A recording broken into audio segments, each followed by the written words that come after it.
ভাই আমি অসহায়, আমাকে সাহায্য করেন। এই বয়সে ভিক্ষা করো, লজ্জা করে না? ভাই আমারও ভিক্ষা করতে খারাপ লাগে, কিন্তু আমি অসহায়। আমি যখন ছোট তখন আমার আব্বা মারা যায়, তারপর থেকে আমার মাই সংসার চালায়। সবই তো আমি বুঝতেছি, কিন্তু তুমি কাজ বাদে ভিক্ষা করতেছো কেন? তোমার তো হাত পা সব ঠিক আছে। ভাই আমি কাজ করতে চাই, কিন্তু আমাকে কেউ কাজে নেয় না। আমার হাড়ের সমস্যা, কোনো ভারী কাজ আমি করতে পারি না, এ কারণে কেউ কাজেও নেয় না। কাজে নেয় না? তাহলে ছোটখাটো ব্যবসা করো। ব্যবসা করতে গেলে অনেক টাকা লাগবে, আমি এত টাকা কই পাবো? তুমি আসলে ভিক্ষা করতেছো কেন? ভিক্ষা করার মূল উদ্দেশ্যটা কি? ভাই আমাদের পরিবারে ইনকামের জন্য আমার মাই ছিল। আমার মা 3 মাস যাবত অসুস্থ, ওষুধ যে কিনবো সে টাকাও নেই। আচ্ছা, আজকে আর তোমাকে ভিক্ষা করতে হবে না, আমি তোমাকে কিছু টাকা দিচ্ছি। তোমার মায়ের জন্য ওষুধ আর বাড়ির জন্য কিছু বাজার করে নিয়ে যেও। ভাই আমি দোয়া করি আল্লাহ আপনাকে অনেক বড় করুক। ওষুধ আর বাজার তুমি কিনে নিয়ে যেও। ঠিক আছে ভাই। আচ্ছা, আমি গেলাম। আসসালামু আলাইকুম। ওয়ালাইকুম আসসালাম। যাক, সকাল সকাল 400 টাকা ইনকাম।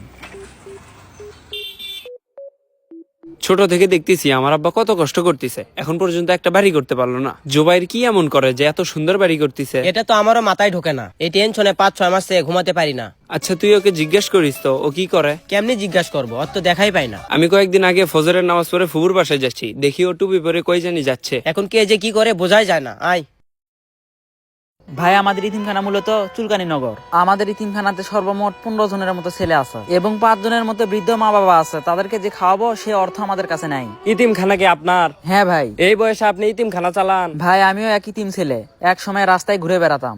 একটা কাকা আমাকে একদিন নিয়ে আসে। কাকা আমাকে আশ্রয় দেয় আর বলে, রাস্তার সাইডে যত ইতিম ছেলে পেলে দেখবি আমার এই বাড়িতে নিয়ে আসবি। আফসোস কাকা আর বেঁচে নেই। ইতিম ছেলেপেলেদেরকে খাওয়ানোর জন্য টাকা চাচ্ছেন? আমার কাছে তো তেমন টাকা নাই, 200 টাকা আছে, নেন। আল্লাহ আপনার ভালো করবে। আসসালামু আলাইকুম। ভাই, ওই ছেলে আপনাকে কি বললো? ভাই ওই ছেলে ইতিমখানা চালায়, ইতিমখানার জন্য সাহায্য চাইলো। ওই ছেলে ইতিমখানা চালায়? হ্যাঁ আমাকে তো তাই বললো। ও তো একটা বাটপার। ও আমাকে কি বলে টাকা নিছে জানেন? ভাই কি বলে টাকা নিছে? ও আমাকে বলছে ওর বাবা নাকি ছোটবেলায় মারা গেছে, ও কাজ করতে পারে না, ওর হার্টের সমস্যা। ওর ফ্যামিলিতে নাকি ওর মা ইনকাম করতো, ওর মা 3 মাস ধরে অসুস্থ, সে কারণে মানুষের কাছে টাকা চেয়ে বেড়াচ্ছে। ভাই আজকাল কাকে সাহায্য করবো বলেন? মানুষ ভিক্ষাকে কর্ম হিসাবে বেছে নিছে। ভাই, এবার দান করার আগে ভালোভাবে যাচাই করে দান করবেন। থাকেন ভাই। বাবা বাড়িতে কেউ আছেন? একটু সাহায্য করেন। কে? বাপজান আমি এক অসহায় ব্যক্তি, ছোটবেলায় আমার আব্বা মারা গেছে। যদি খালু আপনি? আসসালামু আলাইকুম। ওয়ালাইকুম আসসালাম। তোমার আব্বা মারা গেছে মানে? না খালু থাকেন, আত্মীয়র বাসারে মান সম্মান সব শেষ, তাড়াতাড়ি পালাই। একটা কাজ ম্যানেজ করতে পারলাম না, কাছে একটা টাকাও নাই। এখন মায়ের ওষুধ কিভাবে নিব? ভাই আসসালামু আলাইকুম। ওয়ালাইকুম আসসালাম। ভাই আমি বিপদে পড়ে গেছি, আমাকে একটু সাহায্য করবেন? বলো দেখি। ভাই আমি মূলত টঙ্গী বস্তিতে থাকি। আমাদের পরিবারে আমি, আমার মা আর ছোট বোন। আমার মা কয়েকদিন যাবত অসুস্থ, ওষুধ কেনার টাকা নেই, কিছু টাকা দেবেন? তোদের ভিক্ষা চাওয়া অভ্যাসে পরিণত হয়ে গেছে, কাজ করতে পারিস না? ভাই আমি কেমনি কাজ করব? আমার একটা পাগলি বোন আছে, তার দেখাশোনা করি আর মা কাজ করে, কিন্তু মা তো অসুস্থ। আমি অনেকের কাছে কাজের জন্য গেলাম, কিন্তু কেউ কাজ দিল না। কাজ পাসনি দেখে ভিক্ষা চাচ্ছিস? ভাই আমি এখন কি করব? বাসায় মা অসুস্থ, এসব কি দেখা যায়? ভাই কিছু টাকা দেন, দরকার হয় কয়েকদিন পর আপনাকে দিয়ে দেবো। আমাকে দেখে কি মগা মনে হয় আমি তোকে টাকা দেবো আর তুই ওই টাকা দিয়ে গাঞ্জা খাবি? তোদেরকে তো পুলিশে দেওয়া উচিত। আচ্ছা তুই কি করিস বলতো? কয়েকদিন কিস্তির জ্বালায় গ্রাম থেকে পালিয়ে থাকলি, আর এখন ছাদ ঢালাই করে বাড়ি করতেছিস। শোনেক, মানুষ পরিবর্তনশীল, মানুষের যে কোনো সময় পরিবর্তন হতে পারে। ভাই তুই যে কাজটা করিস সে কাজ আমাকে নেওয়া যায় না? আমি যে কাজ করি সে কাজ তুই করতে পারবি না। কি এমন কাজ যে আমি করতে পারবো না? তোর তো পড়াশোনা নাই, আমি হচ্ছি একটা ব্যাংকের মার্কেটিং অফিসার। মার্কেটিং অফিসার মানে? অনেক গ্রামের মানুষ কিন্তু ব্যাংক থেকে লোন নেয়, ওইসব লোন যারা তুলতে আসে গ্রামে, ওরাই হচ্ছে মার্কেটিং অফিসার। তুই তাহলে ব্যাংকের টাকা গ্রামে তুলতে যাস? হ্যাঁ। তাহলে আমাকে একদিন ঘুরতে নিয়ে যাস। আমি অনেক দূরে যাই, এত দূরে তুই যেতে পারবি না। কি এমন জায়গা যে আমি যেতে পারবো না?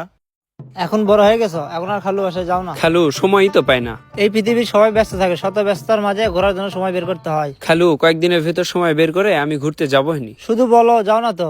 কথা দিলাম কয়েকদিনের মধ্যে আমি ঘুরতে যাব। আচ্ছা, তোমাদের গ্রামে জুবাইরের কি বাবা মারা গেছে? জুবাইরের বাবা মারা গেছে মানে? ওর বাবা মারা গেছে, ওদের নাকি সংসার চলতেছে না, এটা বলে বলে মানুষের কাছ থেকে টাকা আদায় করতেছে। ওর বাবা তো মারা যায়নি, ওর বাবা তো বেঁচেই আছে। তাহলে মিথ্যা কথা বলে বলে টাকা আদায় করতেছে। তাই তো বলি, এত টাকা কই পায়, আবার বাড়িও করতেছে। আচ্ছা থাকো, বেড়াতে যেও। আচ্ছা খালু।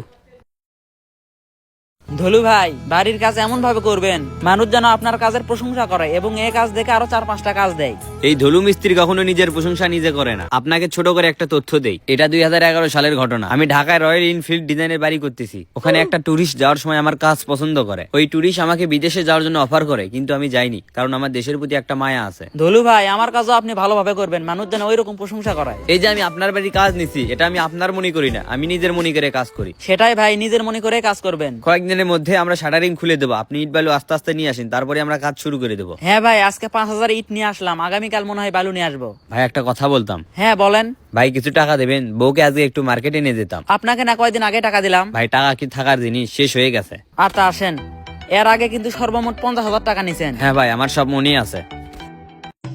কি কারণে ডাকলি বল? আচ্ছা বলতো জুবাইর কি কাজ করে? আমি ওর মুখ থেকে শুনলাম ও নাকি কোনো একটা ব্যাংকের মার্কেটিং অফিসার। জুবাইর তোকে বলছে ও মার্কেটিং অফিসার? হ্যাঁ।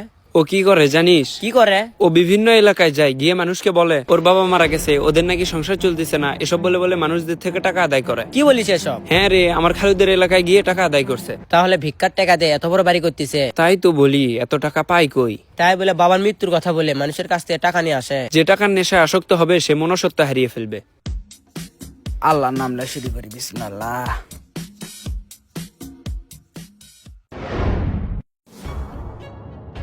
কিরে কি হয়েছে? শুনলাম আমাদের গ্রামে কে নাকি অ্যাক্সিডেন্ট হয়েছে। জুবাইরের আব্বা তো অ্যাক্সিডেন্ট হয়ে মারা গেছে। কি বলিস? তোর ফোনে কি টাকা আছে? হ্যাঁ। জুবাইরকে একটা ফোন কর।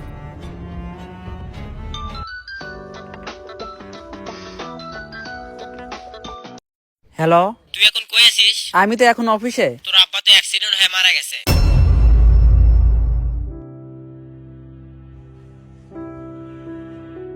বর্তমান সময়ে মানুষ ভিক্ষাকে কর্ম হিসেবে বেছে নিছে। তারা বিভিন্ন পদ্ধতি অবলম্বন করে। কেউ বলে আমার বাবা মারা গেছে, কেউ বলে আমার ছেলের কিডনির সমস্যা, কেউ বলে মেয়েকে বিয়ে দেবো, এরকম বলে বলে মানুষের কাছ থেকে টাকা আদায় করে। আর যারা সত্যিকার অর্থে বিপদে পড়েছে, এই সব মানুষের কারণে তারা সাহায্য পায় না। তো ভিডিওটি ভালো লাগলে কমেন্ট বক্সে সুন্দর একটি মন্তব্য করে যাবেন। দেখা হবে পরবর্তী ভিডিওতে।